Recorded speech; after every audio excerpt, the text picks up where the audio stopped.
하나님의 은혜와 사랑과 평강이 오늘 하루도 우리의 삶에 충만하기를 주의 이름으로 축복합니다. 이스라엘 백성들은 38년의 광야 생활을 마치고 다시 가데스에 도착을 합니다. 여기서 이스라엘 백성들은 바로 가나안 땅으로 올라가는 것이 아니라 오른쪽으로 돌아 요단강을 건너 가나안 땅으로 진입하려 합니다. 밑에서 치고 올라가는 것이 아니라 요단강을 건너 중간부터 끊고 가나안 땅을 차지하려 하는 것이죠. 그러기 위해서는 여러 나라를 지나가야 합니다. 먼저 에돔을 지나가야 하고 그리고 모압 자손의 땅을 지나가야 합니다. 그래서 모세는 에돔 왕에게 사신을 보내 그 땅을 지나가게 해달라고 부탁을 합니다. 에돔은 에서의 후손들이죠. 이스라엘은 야곱의 후손들입니다. 그래서 에돔과 이스라엘은 형제의 나라입니다. 그는 당연히 모세의 청을 들어줄 거라 생각했을 것입니다. 그러나 에돔은 모세의 청을 거부합니다. 이에 모세가 다시 한번 청합니다.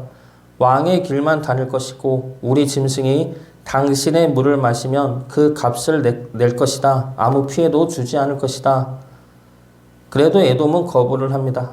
그래서 결국 이스라엘 백성들은 에돔 땅을 우회하여 지나갑니다. 모세의 입장에서는 2번 연속으로 거부당하는 것이죠. 먼저 하나님으로부터 가나안 땅에 들어오는 것을 거부당하고 두 번째로 오늘 말씀에서 에돔 왕으로부터 에돔 땅을 지나가는 것을 거부당합니다. 그러나 이 거부가 모세는 물론이고 이스라엘 백성들에게도 참기 힘든 분노와 고통을 유발하였다는 겁니다. 실제로 21장에서 보면 이 사건으로 인해 백성들의 마음이 상하는 일이 벌어집니다. 이스라엘 백성들의 마음이 상한 이유가 무엇입니까? 먼저 하나님의 말씀에 의해 에돔 땅을 지나가려 하는데 에돔 왕이 가로막았다는 것이죠. 우리는 하나님의 말씀에 의해 순종하려 하는데 에돔 왕이 못하게 막는 겁니다. 하나님의 말씀인데 막았다는 것이죠. 그리고 두 번째 이유는 에돔 땅을 지나가는 것이 편한 길이기 때문입니다. 그런데 에돔 왕이 거부를 하면 한참을 돌아가야 합니다. 시간도 더 늦어지고 힘도 더 드는 것이죠.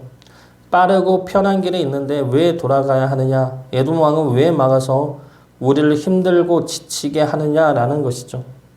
그리고 세 번째 이유는 우리의 호의를 거부하고 불신과 악의로 우리를 대하였다는 겁니다.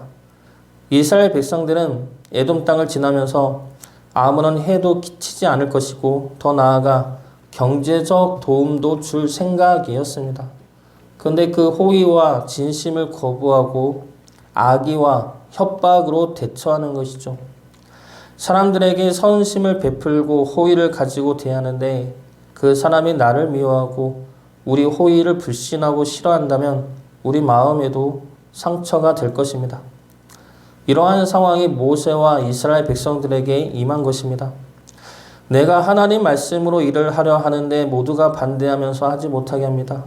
그 일이 빠르고 쉬운 길인데 모두가 반대함으로 돌아가야 합니다. 더 힘들고 더 늦게 돌아가야 합니다. 그 일이 호의와 진심으로 시작한 일인데 사람들은 의심하고 불신하고 더 나아가 악의를 가지고 우리를 대할 때 우리는 그 상황에서 어떻게 해야 합니까? 우리는 그러한 상황에서 어떻게 우리의 마음을 다스릴 수가 있습니까? 오늘 말씀을 통해 그런 상황에서 우리 마음을 다스리는 방법에 대해 살펴보도록 하겠습니다. 먼저 우리는 하나님이 모든 세상의 주관자임을 알아야 합니다. 에돔 땅을 지나려 할 때 거부당하자 하나님은 에돔에게 해를 끼치지 말고 우회하라 말씀하십니다. 왜냐하면 에돔 땅은 하나님이 그들에게 주신 땅이기 때문이죠. 신명기 2장 4절과 5절 말씀입니다. 너는 또 백성에게 명령하여 이르기를 너희는 세일에 거주하는 너희 동족 에서의 자손이 사는 지역으로 지날진대 그들이 너희를 두려워하리니 너희는 스스로 깊이 삼가고 그들과 다투지 말라. 그들의 땅은 한 발자국도 너에게 주지 아니하리니 이는 내가 세일산을 에서에게 기업으로 주었습니다. 하나님은 에돔 땅을 에서의 후손에게 주셨습니다. 하나님이 주셨다 말씀하시죠. 그러면 에돔을 다스리고 주관하시는 분이 하나님임을 알 수가 있습니다. 하나님은 이스라엘만 다스리시는 하나님이 아닙니다. 에돔 땅도 다스리시며 가나안 땅도 다스리시고 주관하시는 하나님이십니다. 가나안 땅을 정복하라 하신 것도 이스라엘에게는 약속이지만 가나안 족속들에게는 심판이죠. 그래서 그들의 가나안인들의 죄가 차기까지 기다리신 것입니다. 다시 돌아와 에돔이 지금 이스라엘 백성들을 지나가지 못하게 하는 것은 하나님의 말씀에 반대하는 것이고 하나님의 뜻을 막는 행위입니다. 그러나 그것에 대해 이스라엘 백성들이 분노하고 심판해서는 안 됩니다. 세상의 주관자이신 하나님이 하실 일이고 하나님께 맡겨드려야 할 일이기 때문입니다. 에돔은 결국 하나님으로부터 심판의 말씀을 나중에 듣게 됩니다. 오바다 1장 8절부터 10절까지 말씀입니다. 여호와의 말씀이니라. 그날에 내가 에돔에서 지혜 있는 자를 멸하며 에서의 산에서 지각 있는 자를 멸하지 아니하겠느냐. 드만의 내 용사들이 놀랄 것이라. 이로 말미암아 에서의 산에 있는 사람은 다 죽임을 당하여 멸절되리라. 내가 내 형제 야곱에게 행한 포악으로 말미암아 부끄러움을 당하고 영원히 멸절되리라. 우리가 하나님의 말씀대로 살려 할 때 하나님의 말씀을 막고 하나님의 뜻을 막는 이들이 있습니다. 그들을 향해 우리가 거룩한 분노로 안타까워하며 탄식할 수는 있어도 그들을 직접 심판하거나 분노를 발해서는 안 될 것입니다. 하나님이 세상의 주관자 되십니다. 그러면 하나님이 일하시고 하나님이 다스리십니다. 하나님의 말씀을 막는 그들 역시 하나님의 주권 안에 있는 사람들입니다. 그러면 하나님이 그들을 직접 다스리실 것입니다. 심판과 구원은 하나님에게 맡기고 우리는 다시 하나님의 말씀을 듣고 순종하면 될 일입니다.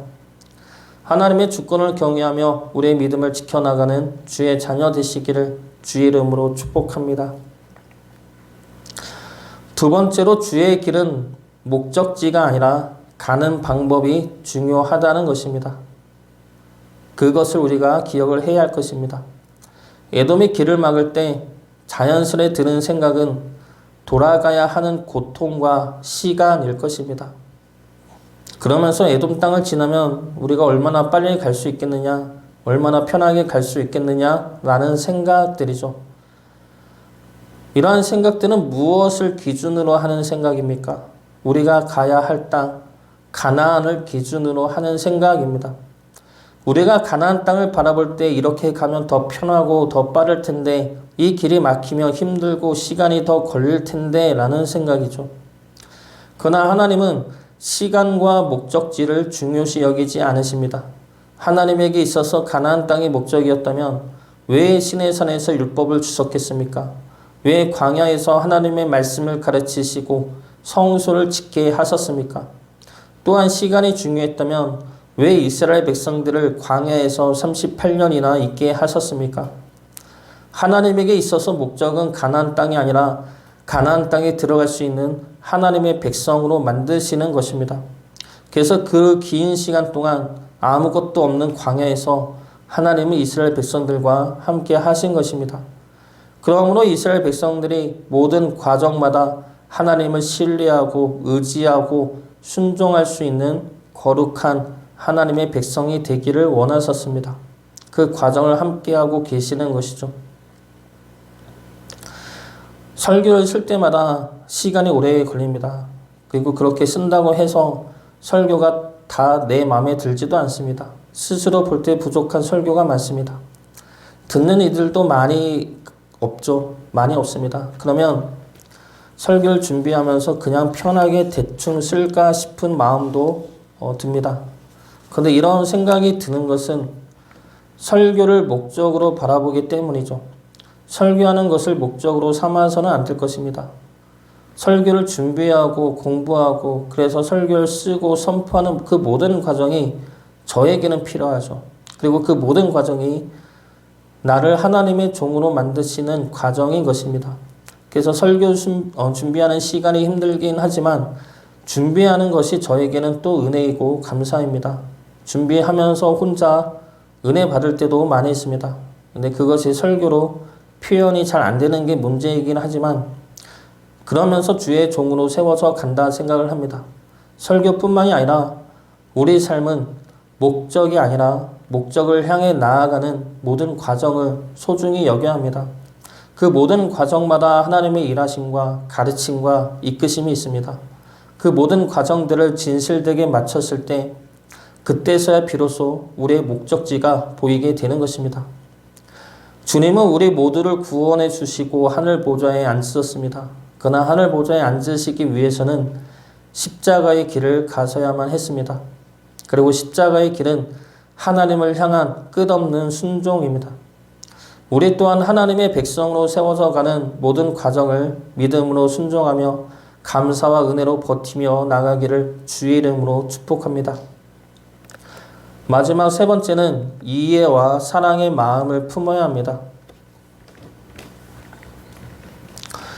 우리의 호의가 거절당했을 때, 우리 호의를 의심하고 오해할 때 우리 마음은 분노와 극심한 고통에 휩싸일 수가 있습니다. 나를 어떻게 보고 내가 너희들 잘되라고 한 거지 나 잘되라고 한 거냐? 왜 내 진실을 몰라주냐?